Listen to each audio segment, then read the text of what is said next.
চলছে সর্বত্র। বজবজের নাকা চেকিং থেকে উদ্ধার হলো আগ্নেয়াস্ত্র সহ একাধিক কার্তুজ, গ্রেপ্তার অভিযুক্ত।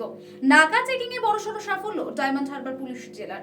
এরপর গোপন সূত্রে খবর পেয়ে ডায়মন্ড হারবার পুলিশ জেলার বজবজ থানা এলাকায় উদ্ধার একটি 9mm পিস্তল, দুটি ওয়ান শাটার বন্দুক ও বেশ কিছু কার্তুজ। ঘটনায় গ্রেপ্তার বিহারের বাসিন্দা।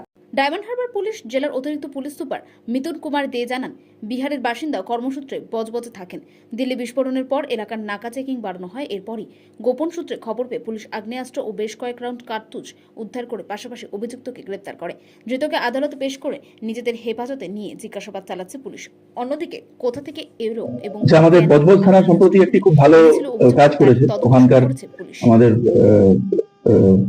এসআই প্রীতম, মানে ভিপি সোমেনের ইন্টেলিজেন্স ছিল ইনপুটটা, সেটার উপর দেওয়াক্টন ইট, আমাদের ফাঁড়ি ইনচার্জ অজয়, আইসি, এসডিপিও সবাই মিলে মনিটর করে খুব ভালো একটা আমি বলবো ইম্প্রোভাইজড একটা 9mm এবং ওয়ান শটার এবং বেশ কয়েক রাউন্ড গুলি সেটা রেড করে আমরা সক্ষম হই।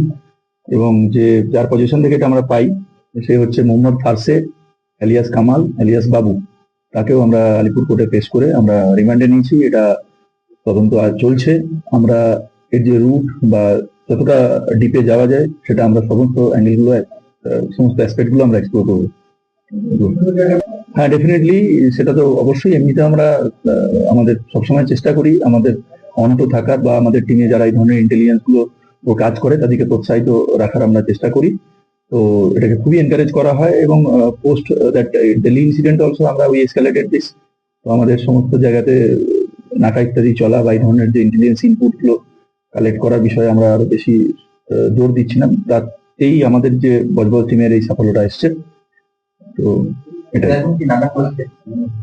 হ্যাঁ, এখনো আমাদের এটা মানে আমাদের রুটিন প্রসেসের মধ্যে আমরা এটা নিয়ে নিয়েছি। আমরা র্যান্ডম বেসিসে যাতে এটা তারা কোনোভাবে কারোর যদি এরকম ধরনের আনস্ক্রুপুলাস ইন্টেন্ট থাকে, আমাদের যে ইউআর সেটাকে যাতে তারা কোনোভাবেই একটা ফ্রি জোন হিসেবে না ভাবতে পারে, সেটা এনশিওর করার জন্য যা যা করার দরকার সেটা আমরা করতে থাকবো।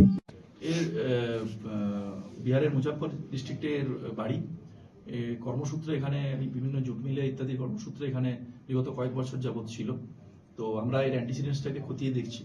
এখন পর্যন্ত রেকর্ডসে পাইনি, কিন্তু এটা প্রসেসটা যেটা বললাম যে এখন এটা শেষ হয়নি।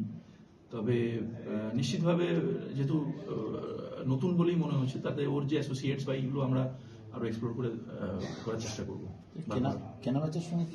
সেইটাই আর কি, যে ওর কি ধরনের জায়গা থেকে কোনো পার্সোনাল কোনো ভেন্ডেটটাকে এক্সিকিউট করার জন্য ও আর্মসটা পজিশনে নিয়েছিল, না ওর এই ধরনের কোনো র্যাকেটের সঙ্গে কোনো কমপ্লিসিটি আছে, সেই জায়গাগুলোকে আমরা খুব বিস্তারে দেখবো। এখনো পর্যন্ত আপনাদের সঙ্গে শেয়ার করার মতো ইনপুট নেই, সেটা সেই জায়গায় ম্যাচিওর করলে আমরা নিশ্চিত আপনাদের সামনে। বিহারে বাসিন্দা বলা যেতে পারে, মানে নেটিভ প্লেস হচ্ছে তার বিহারের মুজাফর, কর্মসূত্রে বজবজের বাসিন্দা। বজবজের কোথায়, কোন এলাকা থেকে?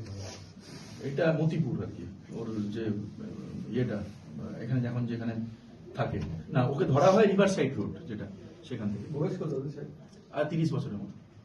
সব খবর সবার আগে পেতে সাবস্ক্রাইব করুন আমাদের ইউটিউব চ্যানেল এবং লাইক ও ফলো করুন আমাদের Facebook page SS star news.